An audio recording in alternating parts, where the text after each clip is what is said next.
change that unit of analysis. We've got to know what we're measuring, right? Yeah, we need to shift our thinking from how much does this person produce to instead asking, how does this person affect organizational productivity? A dashboard can show productivity, revenue, publications, or sales, but it probably won't show the people who stopped asking for help, the group that has learned to work around the person, or those who transferred to a different group or left the organization entirely. Our goal here isn't to squash that person's ambition or punish productivity. We absolutely need and want talented, ambitious, highly productive people, but the best performers make other people better.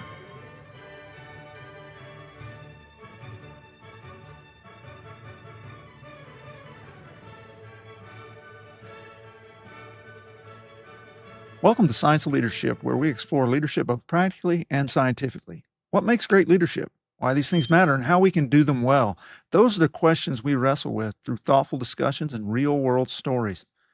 I'm Tom Collins, and I'm joined by my friend and co-host Justin Hamrick.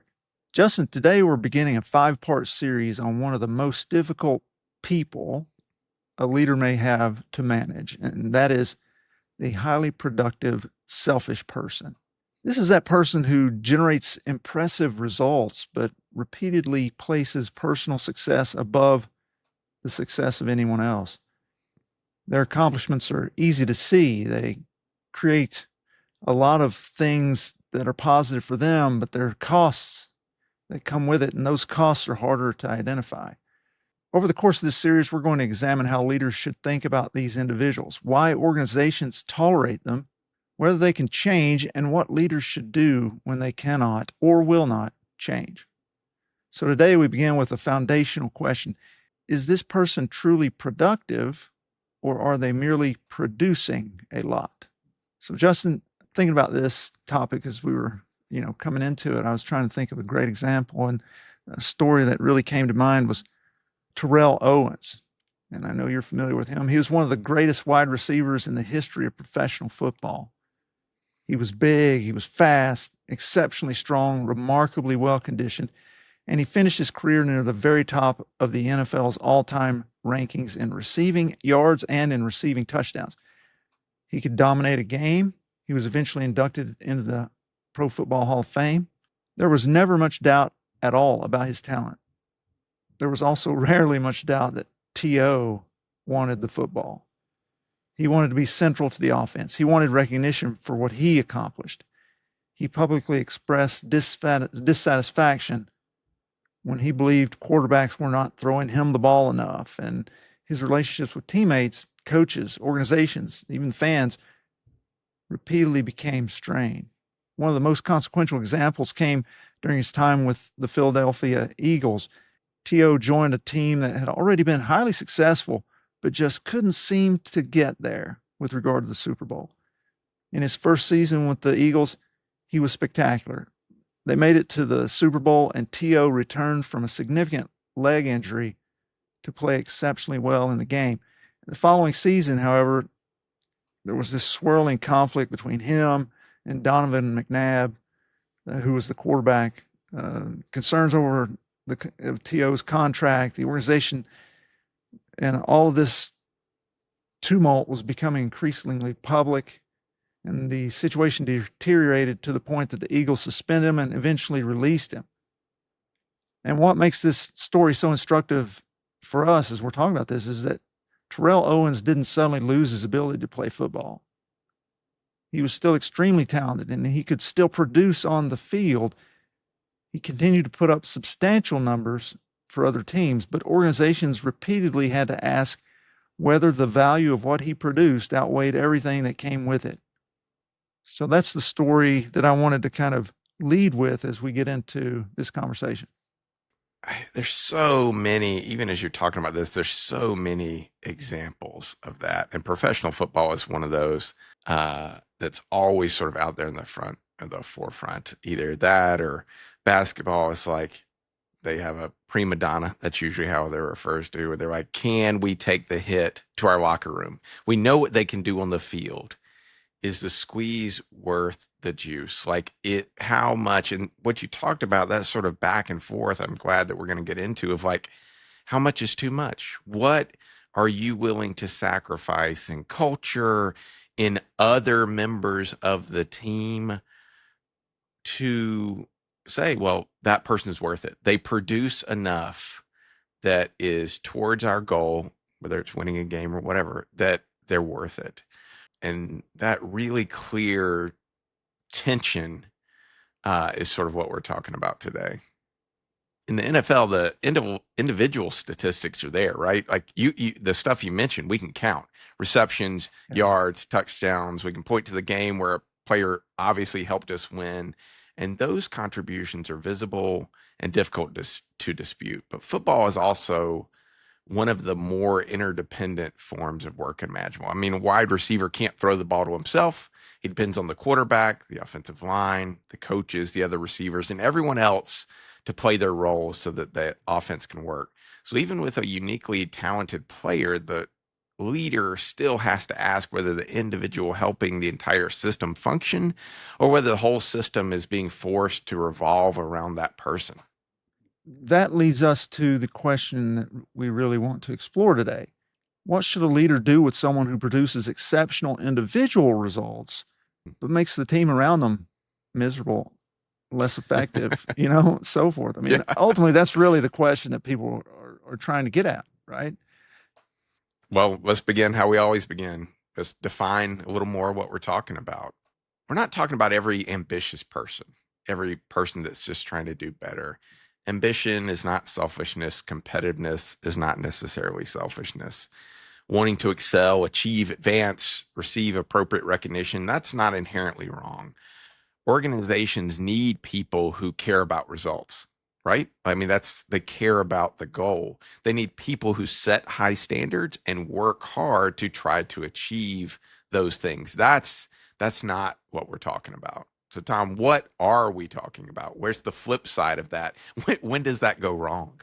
Yeah, I mean, I think the problem really arises when someone's individual pursuit of success, individual success, comes at the expense of the group, of the other people, the offensive line, the quarterback, if you will. We're using those terms in place of whatever it may be on your team as you're listening, but that selfish high performer, they may demand help, but rarely offer it. If we look at them, they may hoard information or opportunities. They claim a disproportionate amount of credit, consume more than a reasonable share of resources, and prioritize their personal metrics over the organization's actual mission. They may even undermine colleagues who might compete with them or treat other people primarily as instruments for their own advancement. And because this person produces visible results that you can quantify, the organization may continue describing them as a high performer. And that's what we're really getting at here. Yeah, and I think that label of even high performer can become part of the problem, right? Like it's almost a self-fulfilling prophecy. I think once people decide that someone is a high performer or a key individual, they begin interpreting almost everything else through that assumption. Almost like that the standards or the operating procedure doesn't apply to that person. I mean, that was a lot of the problem with Terrell Owens is I think the team felt like the rules and the standards that they were held to didn't apply to that person. If the person becomes impatient, people say it's because they have high standards. If they dismiss others, people say that they are simply focused on excellence. If they refuse to help, people say that their time is too valuable. Whereas if they sort of applied those to other people on the team, they wouldn't get the same, I'm going to use the word grace, but not really even that. They wouldn't get the same consideration that, oh, that's just who they are. If they generate conflict, people assume everyone else must be unable to keep up. The person's output or their performance becomes the defense. Like I think a lot of times of the operating room where you may have a really important or notarized surgeon that their time becomes more important than everybody else. So you see other teams getting their cases bumped, moved around, delayed because, oh, well, this has got to happen. And that's really a good example of how it can affect other people because of the way people might be viewing that quote unquote high performer. You're right. I mean, as you were talking, it's almost like this sense of a bias, right? Like a kind of bias. Okay, well, this person's a high performer, so I'm going to have a predetermined response whenever they act poorly, whenever they don't work as a good team member. So that was one thing I was thinking of as you were talking. Then, yeah, in medicine, and our listeners who aren't in medicine are probably like, these guys talk about surgeons a lot, but seriously, that is the quintessential example when you want to talk about a bad actor. Now, to be fair, hear me, not even the majority, I would say at this point in time, probably in the past it was, but only a small percentage of surgeons would fall into that category as prima donna, I think, in my experience, but they are definitely the most obvious, the most glaring. So that's one thing that I want to clarify for folks who are out there listening. We're not trying to disparage all surgeons. It's just that in our experience in medicine, those are the ones who boil to the top as being examples of this most often. Well, it's like on the football field, they're part of the skill players, right? Right. I mean, yeah. it's Nobody's listening to, the nose guard. Yeah. Nose Like guard's you don't raising all hear kinds of trouble. about right tackle being a real problem in the locker room because of, they're such a prima donna. Like that I don't think I've ever heard of that. Yeah. So like, right. I mean, that's part of what we're talking about. Yeah. And I think in this, and when we're talking about these highly productive, high performer types, organizations begin treating the person's productivity as an established fact, while they seem to see everything else as negotiable, as a different thing in a sense, right? And I think we need to distinguish here, as I'm talking about this, between two ideas that are often treated as synonymous, and they're not. And that's individual production and organizational productivity. A person, and we're talking about a high performer here in this situation, may produce a great deal individually, but reduce the overall productivity of organization as a whole. So imagine that you have, in our situation in medicine, one faculty member or in the field of sales, or a salesperson, athlete, research, whatever it is, whatever field that you're in, that person, let's say, produces 20% more than their peers. That may look impressive. Let's say it was 100% more. Let's say that this person produces 200% of what everybody else is, producing. That's great. But if you take, let's say, 7 people that they're impacting, and their productivity is decreased 15% because of interacting with that person, it's a net loss to the organization, because that 7 times 15, I think that's right. I was just doing that in my head. 5. Yeah. Okay. So that's 205, I think, if I'm or 215. So you've lost 15% productivity in that scenario. Okay. Yeah. What if information is withheld? What if support staff are consumed by one individual's demands? What if their demands affect other people and their productivity? What if colleagues stop volunteering for shared work because they know that another person will take credit? What if talented people leave? What if everyone else begins imitating the behavior because they know what, sort of the new standard is and what it's rewarded? Let me pause from our conversation to ask you, the listener, a question. Are you ready to turn leadership principles into daily practice? Are you ready to become the leader you're capable of being? If so, my new book, The 4 Stars of Leadership Development Guide, is specifically designed to help you do that. You'll get a 12-week program designed to help you strengthen your character, competence, caring, and communication. Each chapter comes with focused reflection, illustrative stories that bring the concepts to life, and concrete actions you can apply immediately. No matter where you are in your leadership journey, it's a resource that is guaranteed to help you. You can find it online at Amazon, Barnes & Noble, and essentially all outlets where you get your books. Get your copy today and begin becoming the leader you're capable of being. Now let's get back to this interesting conversation.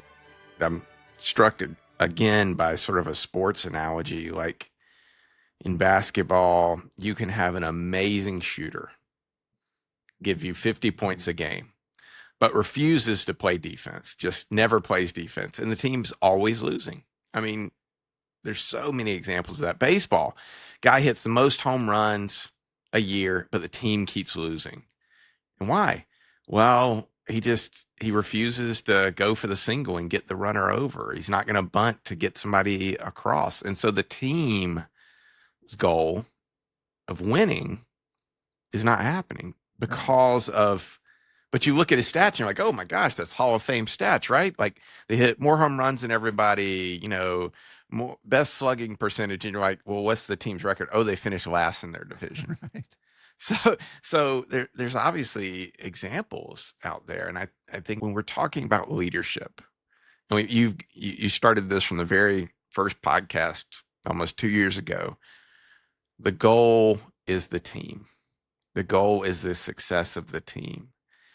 And if an individual's performance, when you take it for summation, if it's that they're not making the team better through their individual performance, and the net, when you take what they're taking away and what they're contributing, if that's worse, that can become a real problem. That's the calculus that people often don't undertake, because that individual, well, look at the numbers. Mm-mm. We can count those numbers, right? Like we can actually put in, whatever it is, sales that they made or whatever it is. But the organization may be losing so much more than that person contributes. Now, as I'm sitting here, it was 205. So you got a 5% loss. Anyway, in my calculus. Anyway, but it's recognizing that it's not just this individual. We're an organization, and the ripple effects of that person, the negative impact, trying to get your hands around that and understand that, yeah, they may be publishing 100 papers a year or something insane, but what are they doing to everybody else? I think that's the challenge, right? It's the production is usually concentrated, measurable, and visible, right? Like how many papers have you produced? How many sales have you made? Blah, blah, blah. The problem is the cost is usually dispersed, more difficult to find. A leader can point to one person and say, this person brings in this much revenue. They bring in this much patients. They bring in this much sales. The researcher has this many grants. This employee has closed this many accounts. But the losses can be spread onto 10, 20, 30 more people. And no one person's decline can be dramatic enough to draw attention. And that's a little bit of what you're going to. Like, so many, this calculus is tough to do because you don't have all the information unless you probably really go seeking after and looking for it, because it's not going to be on a quarterly spreadsheet. The sales will be, the profit will be, but the cost is not going to be on a column. You're exactly right. And that brings us to really, a major principle for this conversation, for this podcast episode, is the appropriate unit of analysis is not simply the individual's output. It's the performance of the system around that person. Terrell Owens' statistics told us something important about him as a wide receiver. They didn't tell us everything we needed to know about the performance of the team. And the same is true in every organization. Man, that gets into something I always think is so important, which are sometimes costs, like the impact he has on the locker room, on the team, that culture. How do you measure that? So that sort of transitioned us to the next phase of our podcast that we talked to. Like, we've defined what it is. We've defined the high performer, both pros and cons. So now let's get into the so what. If the costs of having a difficult high performer, not just a high performer, like you talked about, it's not just the ambitious person, not just the successful person, not that, but the person that is detrimental and difficult to the team, and we know it. If the costs can be so substantial, why do leaders tolerate selfish high performers? That's a good question. That's the crux of the matter, probably. From what I've seen, particularly in medicine, the answer is not often that the leader is unaware of the problem. The leader may actually see the problem, know the problem very well. They may know that people even avoid the individual. They may be aware enough to say, okay, well, this person's having negative impacts on everybody else. They may know that the person consumes a disproportionate amount of resources, and they may know that trust is deteriorating and colleagues are frustrated. But, and this is Tom's observation, maybe the leader's afraid of addressing the problem because someone above them will question their judgment. As I remember back on times where this has landed on my plate, that makes sense, especially in institutions where the person has a highly visible measure of success. A leader might be thinking, I can see what this person is doing to the team, but the dean, chief executive, CEO, CMO, the sort of C-suite, that's too much. They're never going to have my back on this. Like I can say that this is a problem, but when that problem gets escalated, the institution is like, so wait, they're just being mean to your team? Solve it, fix it. But they're never actually going to give you the teeth to do that.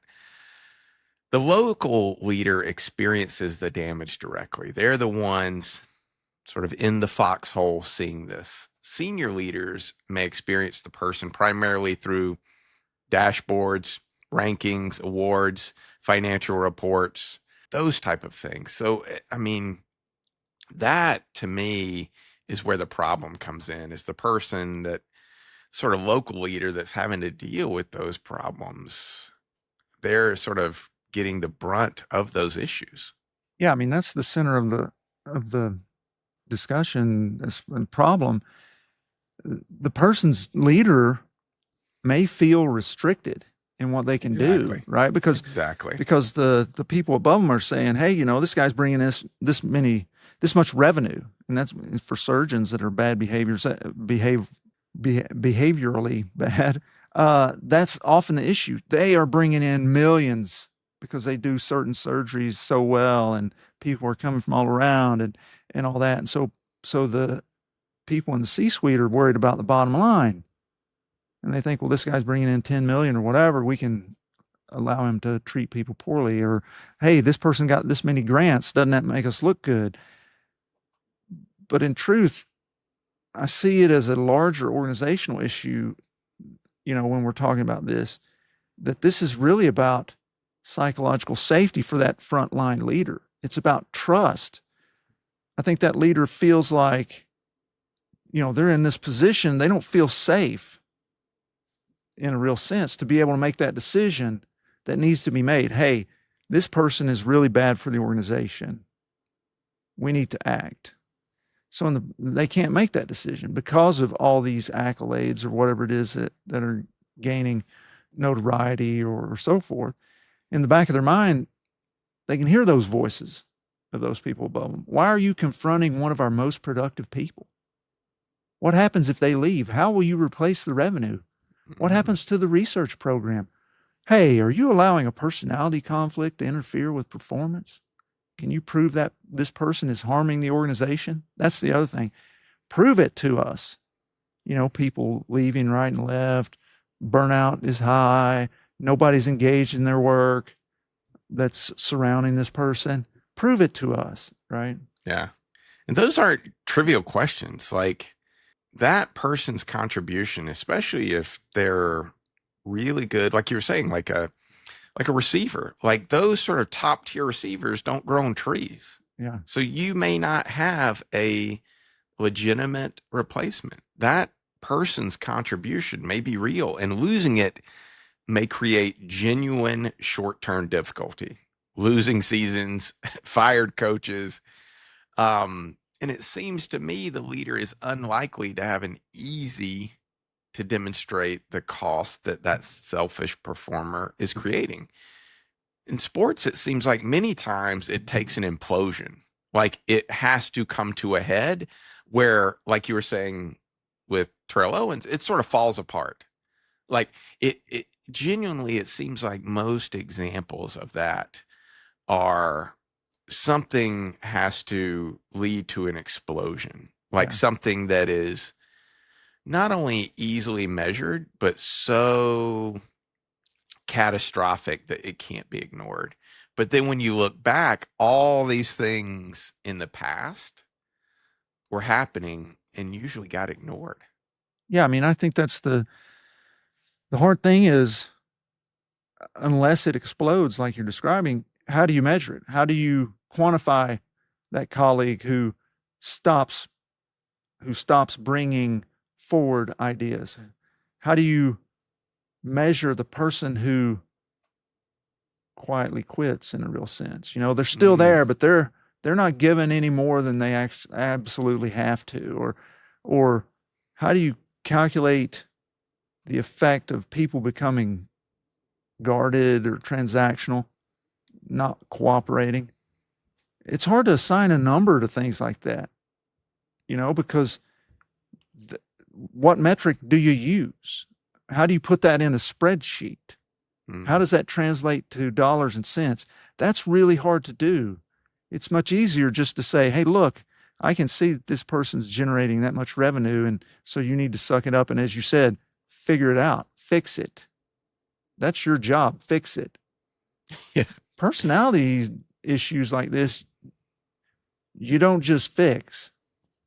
And a lot of times it may be a personality issue. I I think that really does hit on the idea of sort of psychological safety and really the culture of the team as a whole. Like if it is one of psychological safety, it's going to be one where people do feel comfortable in doing those things, of challenging, of asking questions. And those are historically always the teams that really make a difference, that really excel. We usually discuss psychological safety in terms of whether people feel able to speak up, disagree, ask questions, or admit their own mistakes. But leaders also need psychological safety to exercise judgment. A leader may know what needs to be done, but fear that the organization will punish them for actually doing it. And in the high performers, that's no more evident. I mean, you've seen coaches that are like teams misbehaving, the high performers misbehaving, turn out, and they're like, why don't they bench them? And they're like, because they still have to win the game. That's what they're getting paid to do. And if they don't win, they know it's the right thing. But if they bench them, they lose the game. It could literally be their job. Yeah, I think, you know, the leader is responsible for the performance and the culture of the group, but at the same time, at least, you know, in my experience and observation, they feel like they're not permitted to address one of the greatest threats to that performance and culture. Mm. And that lack of psychological safety, perhaps, and the organization's concern with what we might call this, my friend calls them prize ponies, right? Are really two sides of the same problem. The leader doesn't feel safe acting because the organization has communicated either directly or indirectly that certain highly visible people are more important than the health of the group. And that's really what they're communicating. The organization may say that teamwork matters, but at the end of the day, you know, no matter what they say about teamwork and respect and all that, if they repeatedly protect those highly visible producers from consequences, people receive the real message. They know what reality is when it comes to the culture and what's valued and so forth in the organization. And that can be so detrimental. So with that, let's take our science break here and look at what the research tells us about the highly productive, selfish person. So we'll touch on 3 studies. The first study is a Harvard Business School working paper by Michael Hausman and Dylan Miner, and it's called Toxic Workers.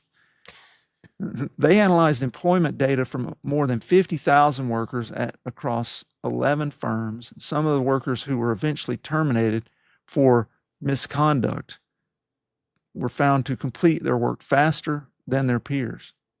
In that sense, they appeared productive, but when the researchers estimated the broader costs associated with those employees, particularly the additional turnover around them. It turned out that, and this is a big point here, avoiding one toxic worker was worth more than twice as much as hiring a top 1% producer. So visible individual output may coexist with a much larger, less visible organizational cost. So twice as much of a cost is what they brought in, is the short on that. And I should qualify, this wasn't a peer-reviewed paper. It's called a working paper, and it examined people who were terminated for serious misconduct, which is more severe than ordinary selfishness in the workplaces, may not directly translate to ours or those of our listeners, but still, it illustrates the problem well. The production is visible while the larger organizational costs may remain hidden. And the researchers also found that greater exposure to toxic workers was associated with a higher likelihood of later demonstrating toxic behavior. So it is contagious. Oh, that's what I was wondering about, of, sort of as that, if they look and see that, okay, this standard is okay. I mean, at my orientation, it was this, and this, but this is what's tolerated. Okay, I'm going to do it. Yeah, exactly. That's exactly right. A second study shows that interpersonal behavior can affect technical performance. Riskin and his colleagues randomly assigned 24 neonatal intensive care unit teams to hear either neutral or mildly rude comments from an outside expert while they were simulating a medical emergency. So these are simulated resuscitation events. The teams exposed to the rudeness performed worse in both diagnosis and procedures. And the effect appeared to occur partly because they shared less information and sought less help. And the rude person was an outside observer rather than a selfish high performer who actually knew them. So the study is probably not as strong, because usually when it's somebody that you know who's in your team and they're behaving thusly, I think it has a bigger impact. But, because it was an outside observer who wasn't necessarily selfish, it doesn't absolutely translate to our thing, but it does demonstrate that interpersonal conduct is not separate from technical excellence. Yeah, I mean, the knowledge and skill in the room didn't change. The real difference in that study seemed to be that the expertise wasn't converted into performance. It's an interesting study. Just bring somebody in and be like, "You're not doing a good job. It's like they put an angel on their shoulder just to be like, you're not as good as you think." Wait, who's that guy? Interestingly enough, it wasn't even that egregious. Like, if you look into the study, the person wasn't necessarily saying, "Hey, you there," or they were just being rude. They were just sort of being rude. They weren't specifically saying, "Hey, guy doing the chest compressions, you're terrible. They're going to die. They're going to have," it wasn't like that. It was just being a little bit rude. So imagine if you have the sorts of people that we've come across in our careers who are so much further than a little bit rude, right? Like, imagine the impact that has. So a technically excellent person can still create conditions that make the team's function worse. That translates to far lower overall organizational productivity. And so the essential point here is interpersonal behavior is not separate from technical performance. I think that's an important take home. And the third study that I'll just touch on real quickly explains, or at least helps explain, why organizations tolerate this behavior. Matthew Quaid and his colleagues conducted 3 studies involving more than 1,000 participants, and they found that unethical, and again, that's not necessarily selfish, okay, but unethical people were more likely to be rejected when they performed poorly.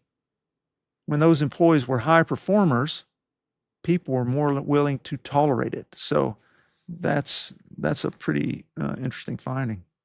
So people may still recognize that the behavior is wrong. They simply become more reluctant to act because, in the other hand, the leadership, the institution, sees what they are producing. I mean, we see that all the time. Yeah, that's exactly right. And so when we take these 3 studies together, we can say, first, impressive individual output can conceal a much larger organizational cost. Second, negative interpersonal behavior reduces the performance of the people around the individual. And finally, high performance makes organizations more willing to tolerate behavior they would otherwise reject. Yeah, the science does not tell us that every selfish high performer should be removed. That you just gotta cut it away, you gotta move on. But it does tell us that their individual numbers cannot settle that question. And that shouldn't be the only measurement that you're using to determine how valuable they are to the team. We have to measure not only what the person produces, but what happens to the performance and the production of the entire group because that person is there. I mean, that is sometimes really difficult to gauge. You're right. I mean, we often treat the person's output as a benefit, and then we treat everything else as a separate interpersonal issue. And the science really suggests that those costs belong in the same calculation. Couldn't agree more with that. But now we're going to get to the part which for this episode, I'm really excited to get into because I think this is where the meat of it'll be. Just because the one side of the calculation seems very easy. The difficult high performers, individual performance, easily measured. Usually institutions have in place their own sort of evaluation criteria for that. But on the other side, it seems that we've sort of outlined just how difficult, how widespread, how much of a ripple effect it can create, and how difficult that is to measure. But now that we've covered why this is important, let's get to the practical question. What should the leader, and here we're probably talking mostly about the local leader, the one that is most impacted over this. How do we address this extremely difficult problem? I think since we're planning to do a series on this idea of the selfish high performer, I think for this first episode, the most important step, and we've kind of been talking through it as we've been going along, but is to change that unit of analysis. We've got to know what we're measuring, right? Yeah, we need to shift our thinking from how much does this person produce to instead asking, how does this person affect organizational productivity? That question includes the person's individual contribution, but it also requires us as leaders to look at the system around them, to look at who they're working with, to look at the productivity of all those people. Then subsequent questions that we can follow with, are things like, does this person share knowledge? Do colleagues seek them out or do they avoid them? Do they strengthen the performance of less experienced people? Do they give credit or take it? Do they use resources fairly or hoard them? Do people become more capable because of their presence? Does their personal success depend on everyone else absorbing the cost? Those are the kinds of questions that we really have to start asking. And I think that's the first step in this practical sort of thing. I mean, it seems like answering those questions could really take some work. I mean, you're talking about how one person's performance affects not just one other person. You can't even go to one other source. Like, you've got to go to the entirety of the team. And leaders may have to intentionally search for that information because organizations rarely measure those things, right? Yeah. Well, this person A is affecting person B, and person B used to be doing better. Now they're sort of doing okay. They're still meeting their metrics, but they're not succeeding like they were. A dashboard can show productivity, revenue, publications, or sales, but it probably won't show the people who stopped asking for help. The group that has learned to work around the person, or those who transferred to a different group or left the organization entirely because of that other person. The leader has to listen for those patterns. I mean, it's a little bit like people trying to trace an outbreak of some bacteria. Not to hit that. But like, okay, you got this, but how many people did you interact with? I mean, it becomes one of those type of puzzles that you're trying to solve, but you've got to first look for it, right? You've got to know that Yeah. you need to look for it. You're absolutely right. And that's the first step. That's the first step in actually doing something about it, is to start investigating that. And after that step, once you can see a consistent pattern, the next step is to address the behavior directly. The behavior, not the person, not a personal attack, but the behavior. You don't label the person as selfish. Hey, you're a selfish jerk. But instead, identifying specific actions and explaining their effect, you might say, hey, you're producing excellent individual results, and we really value your expertise here. But at the same time, I'm seeing some behaviors that are really reducing trust and making it harder for people to work with you effectively. Then you have to describe those behaviors clearly. Maybe the person withholds information or claims credit for other people's work. Maybe they ask others for help all the time, but then they never help anyone else. They might monopolize opportunities or consume unreasonable shares of what is supposed to be shared resources. And so our goal as leaders is not to attack the person's character, because that will never go well. The goal is to make the expectation clear. Helping the team succeed is part of your performance. Yeah, and that's really important because many organizations say they value teamwork while measuring only individual output. If the system rewards only personal achievement, then it would make sense that the selfish high performer would conclude that what they are doing is exactly what the organization values, right? The leader has to make the fuller standard explicit, like football, like what should the incentive for their contract be? Is it individual receiving yards and individual touchdowns? Or is it, you get a bonus when the team wins? Like how you write that contract, and at this, I'm talking about pay, how you do that, how you measure that is what you're telling them you value. Yeah. And for those that you have these conversations with, you have to define really clearly what change would look like. We have a tendency to say silly things that are too vague, like, hey, be more of a team player. Okay, well, how do you define that, right? So really being explicit about what the expectation is for how they should be a part of the team and what they should be contributing. Setting those expectations is vital, and it might involve things like sharing information, acknowledging contributions, supporting others, those sorts of things that we hit on earlier. And then when you've set that expectation, you got to follow up on it. You have to watch to see what happens. Does this person actually follow through on it? Do they accept responsibility? Do they change, or are they just pantomiming when you're watching? Conversely, they may go in a totally different direction. They may deny the problem, blame everyone else, continue behaving the same way. If that's the case, then it's a totally different next conversation. But we'll cover that later in this 5-part series. For now, the point is that a leader should not allow visible output to end the evaluation.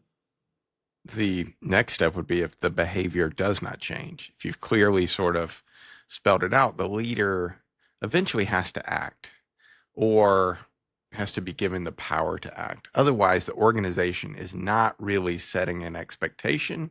It's making a suggestion that, if there's no consequence, like my children would say, could be completely ignored. Yeah, you're right. You're right. The leader may need to impose consequences, change the responsibilities, limit opportunities. And it's getting harder. Or ultimately determine whether that person can remain a member of the organization. But that decision has to follow a more complete understanding of performance. And our goal here isn't to squash that person's ambition or punish productivity. We absolutely need and want talented, ambitious, highly productive people, but the best performers raise the tide of all boats. They do more than just produce. They make other people better. And that's what we should be looking for. Somebody who's strengthening the system and leaving the organization more capable than they found it. That should be our standard.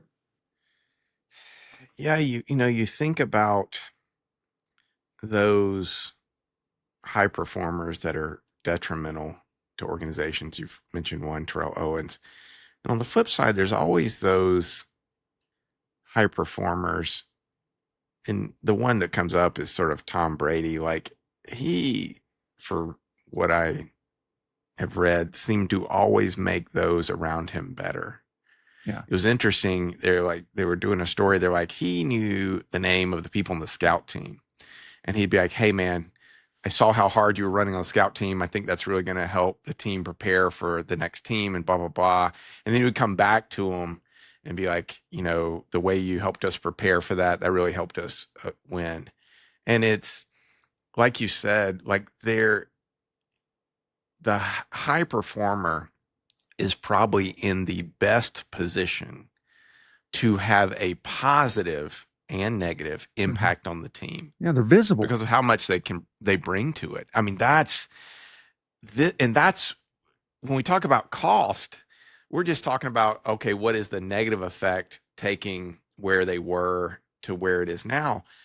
But if you really want to look at the cost, and you're talking about impossible to measure, is if you didn't do that, if you did the opposite, if you made those around you better, what is the delta between what we could be and what you are diminishing us to? And that is a huge cost. It's like, what if you brought somebody else in and they were able to not diminish those around them, but actually in the same high performer state, raise the standard, raise the team? Yeah, I think that's what our listeners need to be asking themselves is, what is the cost? What is the cost you're willing to tolerate because of your selfish high performer that you're letting get by with some stuff? In the next episode of this series, we're going to explore the question of a time horizon. Are you trying to go fast or are you trying to go far? We'll examine why selfish high performers may accelerate short-term results while weakening the organization's capacity for sustained success. So you want to be on the lookout for that next episode. Thanks for joining us on this episode of The Science of Leadership. We hope today's discussion gave you practical tools and a deeper understanding of how you can become a better leader starting today. Remember, leadership is about helping those we lead do great things. It's a journey of continual growth and learning. When we embrace that journey with curiosity, courage, and humility, we can confront challenges, overcome barriers, and foster environments where everyone can succeed. If you enjoyed today's episode, be sure to follow or subscribe, leave a comment, and share the episode with others who are passionate about leadership. Until next week, keep leading with character, competence, caring, and communication. This is Tom Collins. Let's keep growing.